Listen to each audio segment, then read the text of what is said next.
Hello, my name is David Elliott. I'm the professor of horn at the University of Kentucky. I'd like to talk with you a bit about etude number 15 from the Kopprasch studies for horn. This one is the first one on the All-State Audition and presents a very interesting rhythmic situation because it's notated in a style that's not very familiar to us in our current time. And the thing of it is that the measure has 6 beats in it, and instead of a quarter note getting a beat, an eighth note gets a beat. The reason that the 84 with an eighth note equals adagio means very slow, and 84 is not so slow. But if you put 2 beats at 84 together, you would get a beat that is 42 beats long, and that would be a very slow beat. So while this is notated in 3/4, it's easier to count it more accurately in 6, and so hence the reason for our discussion in 6. So you must understand that an eighth note does get a beat, and then think what an eighth note divided in half would be, and it would be, of course, 2/16 notes. If you were to divide 2/16 notes in half, you would get a pair of 32nds, and those are the things that show up in the piece. You see, there are many instances of eighth notes by themselves. Dotted eighth note, which would be a beat and a half. Here are groups of simply 2 eighth notes or 4 eighth notes, which would be, those two would be with 1 beat, and those two would be with 1 beat. And throughout, there are several instances of pairs of 32nd notes. In this etude, every time you have the 32nd notes, they appear on the and of either beat 2, 4, or 6. So we'll get more into that in just a minute. A couple general things about this. First off, I don't think that this repeat should be taken. I'd be very surprised if that was the intent. And I understand that the excerpt shows ending there after that note. I think that no one would question the fact that really this phrase should end there, and that note just can be saved for some other time if you're going to play the whole piece. Another general thing to talk about in here is dynamics before we go back to the rhythm. This particular edition that I have may be slightly than the one you see, but in general there are 3 dynamics presented here. There's a forte, there's mezzo forte, and mezzo piano in this particular case. Let's call this basically the same thing. And then there's a piano. So to make a really good effect of dynamic contrast, I would simply suggest that you play the forte about as loud as you can play with a good sound. Play the mezzo fortes or mezzo pianos just normal playing, and then make the piano, as soft as you can play comfortably.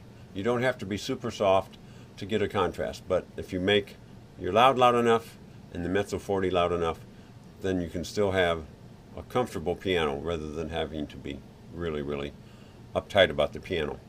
Let's talk about a couple rhythmic situations here. And first off, let's look at the very first 2 measures, not excluding the last note. And I've written out a thing here which shows not the pitches but simply the rhythms.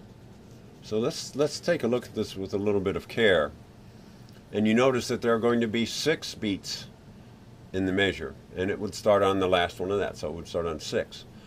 Beat 1 here is a beat and a half, so it would incorporate the total first beat and the half of the second beat, the first half. The second half of the second beat is 2 32nd notes. And you notice this beat, these 2 beats right here, and these 2 beats here are very close to the same. The only difference is that in this particular grouping, the second note is divided in 2. So that note and that note should start exactly in the same place. That is on the and of 2. I've enlisted the aid of Dr. Beat's nurse, who will count all 6 beats and will count the ands. So let's see if we can follow along here and hear how the and really sets up where that note starts and where that note starts. So the first 5 beats here are dead. 1 and 2 and 3 and 4 and 5 and here we are. and 6 Clicks. and 1 1 and 2 and 3 3 4 and 5 and 6, 6 and 1 1 and 2 and 3. and 4. So it's really important that we get that. Let's hear what that sounds like. And 3 and 4 and 5 and 6 and 1 and 2 I'm and gonna 3 start on beat and 6. 4 and 5 and 6 and 1 and 2 and 3 and 4 and 5 and 6 and 1 and 2 and 3 and 4 and 5 and 6 and. So I hope that you can see that I very carefully placed the start of the 32nds and the start of the 16th note right smack on the ands. And if you proceed that way through the whole piece, you'll give a very, very good impression that you understand the rhythm. Let's look at another feature in here, and this is the turn.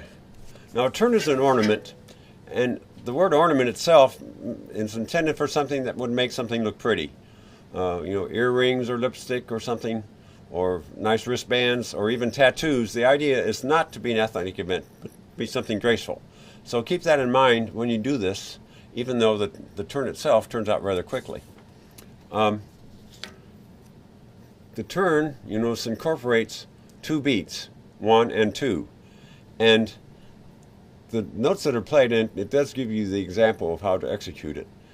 The turn itself is completed before the B shows up. And so the shape of the symbol is the shape of the notes. You notice that you start out on the note itself, you turn around the note with an A, a G, and an F sharp, and then you come back to the note where you started, and that would complete the turn.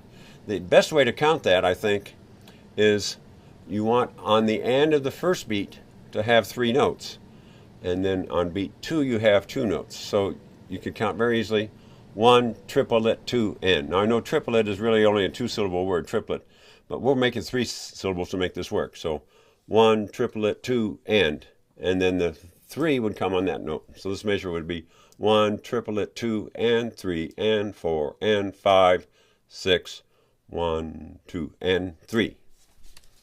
So let's let the Dr. Beat do that again, and it will start right out on beat 1. So let's get right at it here. Right. And we're going to think 1, triplet, 2, and. 1 and Triplet, 2, and 3, and 4 and and let's do again. 5 and 6, and 1, triplet, 2, and. 3 and So here's what it sounds and like. 5 and 6 and 1 and 2 2, and 3 and 4 and 5 and 6 and 1 and 2 and 3 and 4 and. So it's really that simple, and you have to do that 3 times in this piece. Let me show you another trap to worry about on this one. Down here, we have 2 triplets in a row, and do play the accidentals that are shown. I won't explain why the B flat shows up so early, but let's do it that way anyway. So a lot of my students will play it like this. Dum ba da da da da da da da da dum ba da da da da da da da dum, which is wrong, because the 8th notes should each get a beat. So the correct execution of it would be lum ba da da da da da da da dum dum.